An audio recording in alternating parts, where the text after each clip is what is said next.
But you got a group of little jerks dedicated to doing whatever the hell they want to do. Laws don't count for them.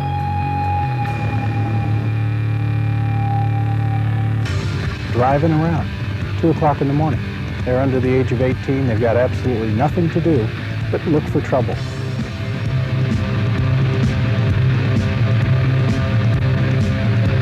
They will shoot you, they will kill you, they will steal from you, and they're doing it all.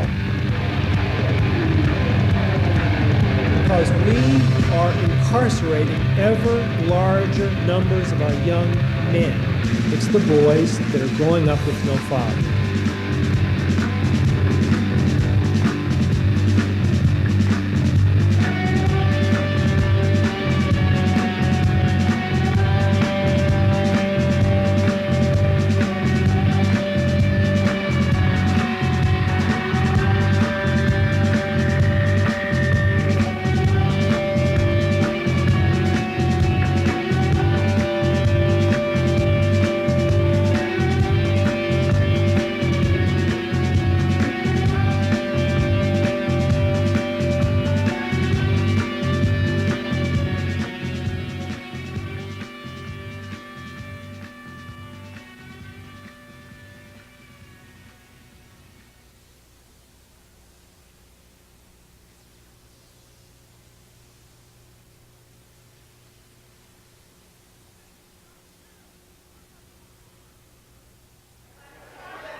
Good evening, and I want to thank you for taking time out of your busy schedules to join us this evening.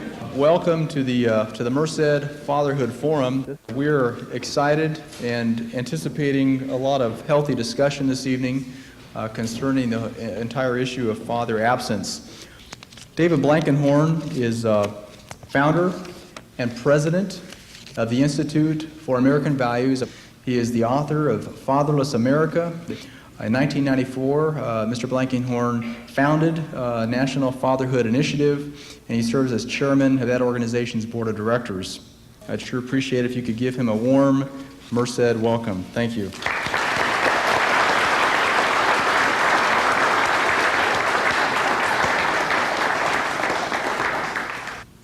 Tonight, 40% of the children in the country are going to go to sleep in a home where their father doesn't live. And before they reach the age of 18, more than half of all American children will be spending at least a significant part of their childhood living apart from their father. Not even during the Second World War, when we drafted millions of fathers and put them in uniform and sent them overseas, we have more father absence today than we did then. If you divided the country into half, and on one side of, say, the Mississippi River, you said, let's put all the children who are going to live with their fathers throughout their childhood, through the age of 18. And on the other side of the Mississippi River, let's put all the children who will not.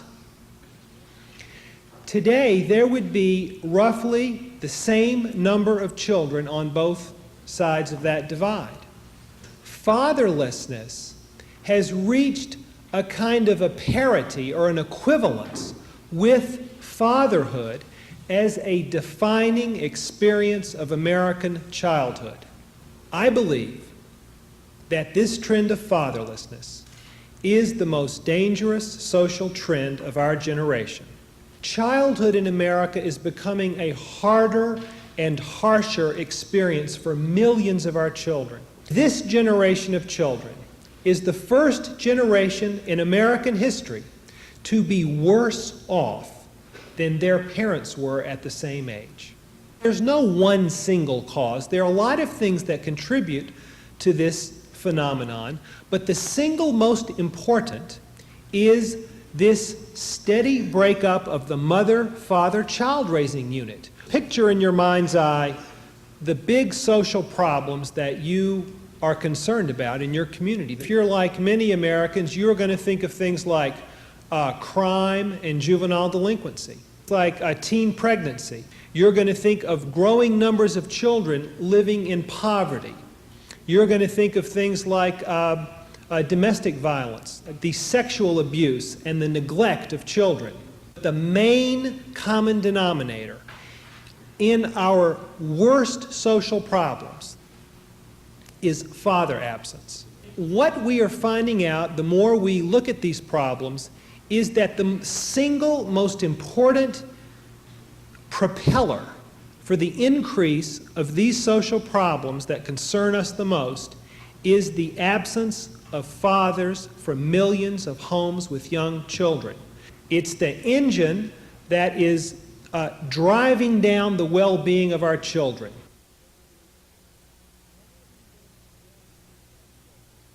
In a sense, yes. It's one of the major engines driving a lot of our difficulties. Statistics will bear that out, study after study. But I think the primary engine driving it is that the fathers, the human fathers, are absent from their Heavenly Father. They've lost a lot of the moral underpinnings that would help them to make decisions that need to happen. If there's no right or wrong anymore, there's no moral basis upon which they make decisions. So they're absent from the moral values, the integrity, and whatever else it would take in order to be the kind of man that they need to be. I think from an economic development standpoint, where we see it as some of the basic work ethic of showing up on time, of being responsible, all of that is directly impacted when a young man or a daughter grows up without that role model of a male in the family. Again, if they see that first level of responsibility in the family, then it's a lot easier in understanding their role and importance in the community in a broader sense. It's part of the big picture. There's no question about the absence of the father in the home, because a lot of this is just simply acting out the lack of a father. They're acting out. They're out there on the streets. They're pissed off. I think the good example of it is driving down the street at 2 o'clock in the morning and seeing young people, mostly boys, but young people hanging out, driving around, 2 o'clock in the morning. They're under the age of 18. They've got absolutely nothing to do but look for trouble. Now, where's the father? They have to be there, number one. Number two, they have to set good examples.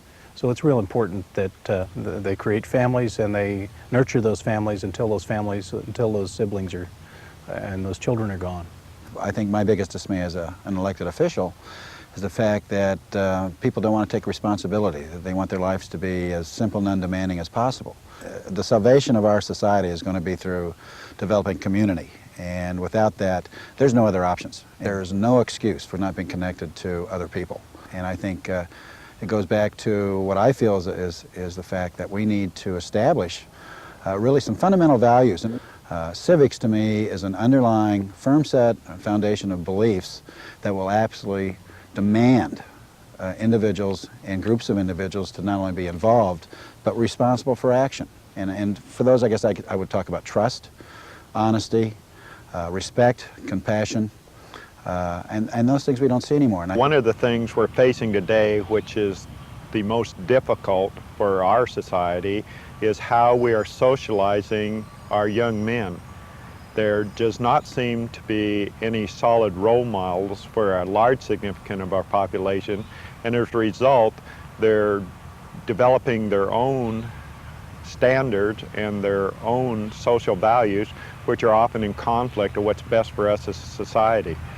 When we look at crime statistics, that one of the highest correlation factors is not where a child lives or a young male lives, but whether there's a male in the family.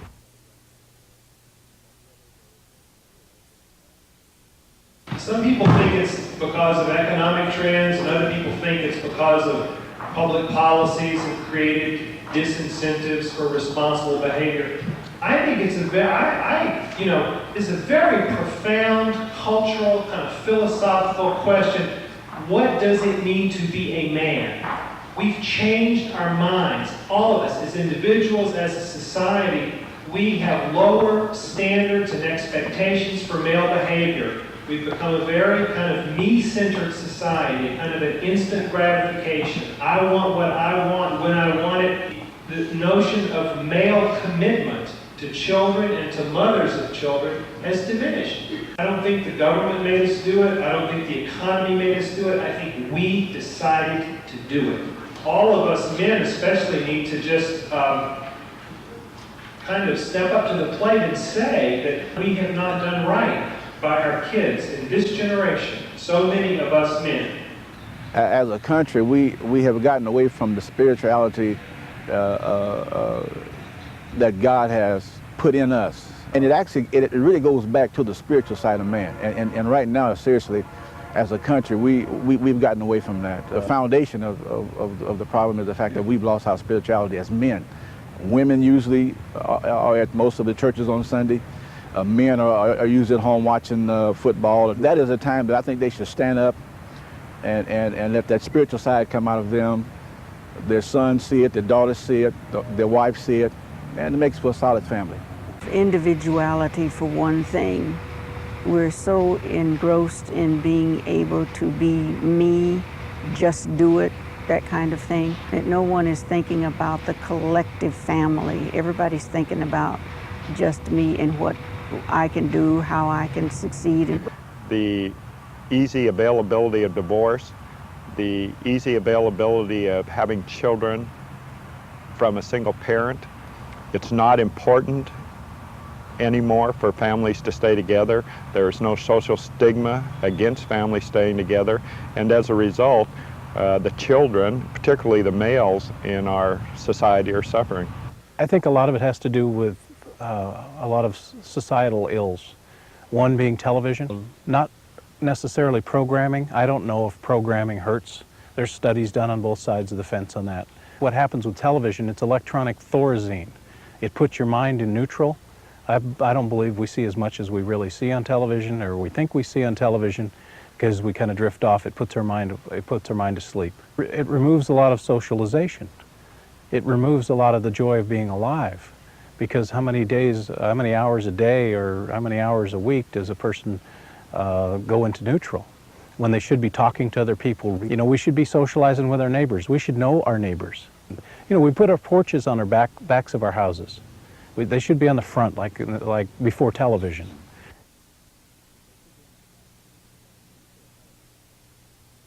You need to live with your children. You need to be where they are, and you need to get along with the mother. You're not where your kids are, and you are estranged from the mother, fighting with her, or she doesn't want you around, or you don't like her. If that's what's going on, most guys can't really be there for their kids. We need to have more in the home, love the mother, fathers. The trend within married fatherhood today is quite good. They're getting good marks from their wives. They're generally doing a better job of communicating, of being physically affectionate with their children, of sharing the work with the wife. There are always going to be problems. We're always going to need constant reminding on these issues. But married fathers today are really doing well by their children. The real trend in our society is toward married fathers who are really, by and large, doing a pretty good job. It's 40% of the children with no father there at all. That's the issue. My father and my mother, I know we're talking about fatherhood, but also you have to have, behind every good man, there's a good woman. My father worked all the time, and he was one of these, the old folks where he didn't want his wife to work, he wanted his wife to stay home and take care of the home and the kids. He made the decisions with his wife, not because or different than his wife. You made the decisions together. You're there for your kids. You're there whether you're divorced, whether you're separated. The kids do see a father and take some quality time with the kids. It's a father who's gainfully employed, who has a job and is giving some definition to his importance in a very individual way. Father plays a very important role for the children as a way of, in terms of the job and his contributing to society through gainful employment. If there were families with more fathers intimately involved with the raising of their children, it would help, again, give those children a better chance of competing in the 21st century. Again, that role model becomes very important in terms of what the challenges are in the workplace, and particularly as it affects the boys, because it gives them a good role model to follow that's involved in the community in a constructive way rather than a destructive way. The characteristics of a good father, in my opinion, is someone who's going to respect their children's mother. And you have to remember that one of the things that I see the other end of the spectrum. I see men who aren't respecting their children's mother. I see men who almost kill their children's mother. So my concern is these children are learning these behaviors. They're thinking this is a normal lifestyle, and it's not. So if we can counter that by getting some men in our community to come out and say, let me be your role model, let me take you out to the Boys and Girls Club, let me take you to the park.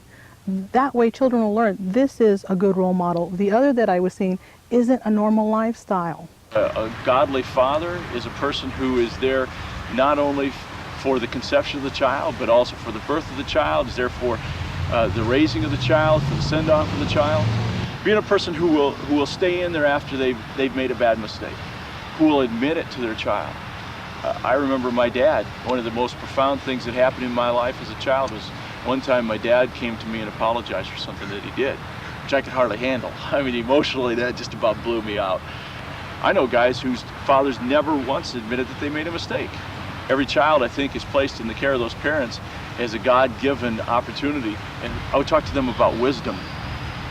And wisdom being not only an accumulation of knowledge, but understanding principles of life, and then understanding how to apply those principles to life. Talk to them about faithfulness. I would talk to them about values of honesty, integrity, loyalty to God, first of all, and then to the other people that God puts into your life. Oh, I think a good father needs to be, obviously, if you have true compassion and you're honest, and you build a sense of trust, and that's the connectedness with one person to another. We need to develop that, and that's what a father does, and that's what a mother does, and that's the balance, that's the team. And I think those are the things that I'm encouraged to see with what we're doing here in Merced, obviously, is that this is one social issue. It's obviously a basic social issue, because what we're doing to actually encourage people to think about it and consciously motivate themselves to action.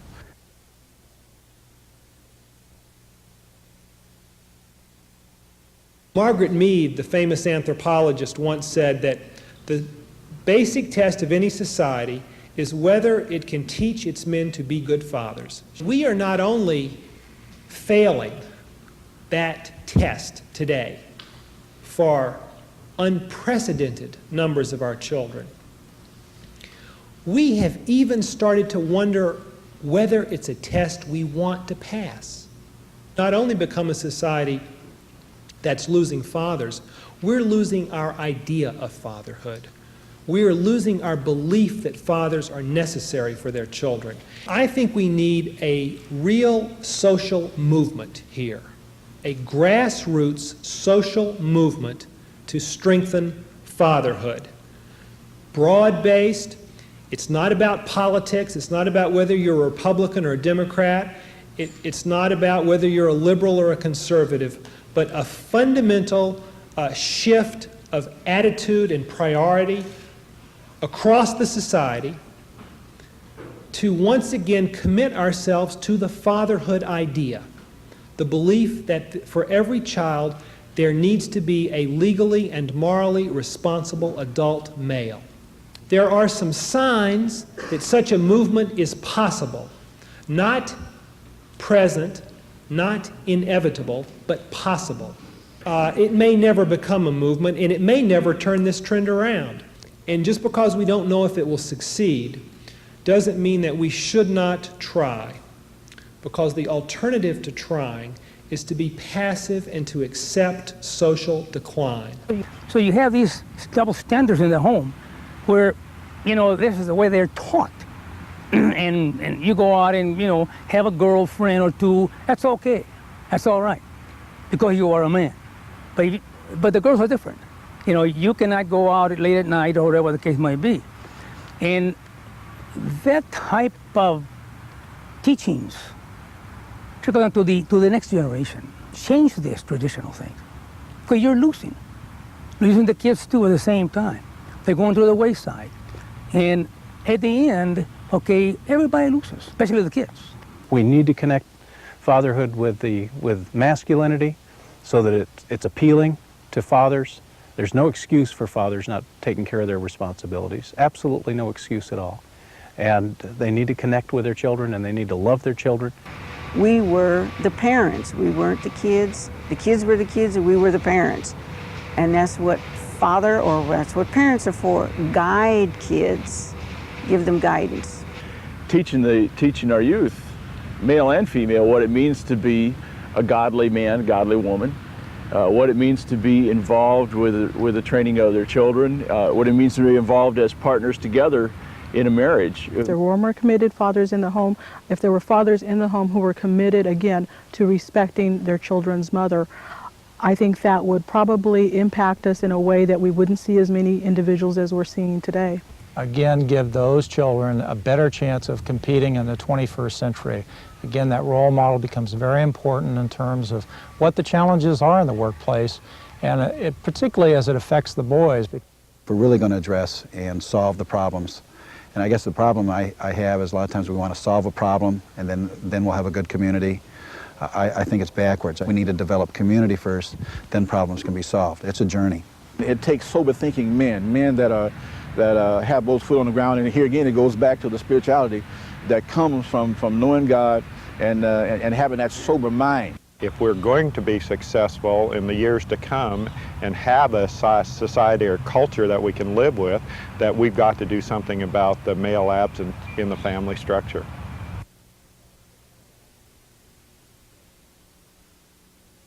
Take a stand here in this town. Forget about trying to change the United States of America or even the state of California, because it's too big a thing it's just too big. It's just too big to even think about. It's not too much to think about changing things here. Make a commitment here in Merced to reverse the trend of fatherlessness. Fewer children born outside of marriage, to have fewer marriages end in divorce, and to have more male responsibility for their offspring. And I think it would be a beacon to the rest of the country that it's not a hopeless situation, and that somewhere there's a community that really said it wanted to turn it around. Set a goal, because you know, if you don't know where you want to go, you certainly will never get there. And I think on this issue of father absence, we as a society don't know where we want to go. There needs to be that level of fundamental attitudinal shift that says we want to reverse this trend of father absence in our society. So if you're content with the current trend on this, okay. But if you're not, here's an idea for you to consider. Thank you. Yeah, thank you, David. I think the one word that comes through when David speaks, and I heard him speak at lunch today as well, and that's the word passion. He has a passion for this issue, and I think that comes through with his delivery. And the resolution that David talked about as far as the City Council taking action on would have to be directed and have to really come from the grassroots efforts of the citizens. That real change has to happen in the home, in the neighborhoods, and it has to come from the people. And I want to thank you all for coming this evening.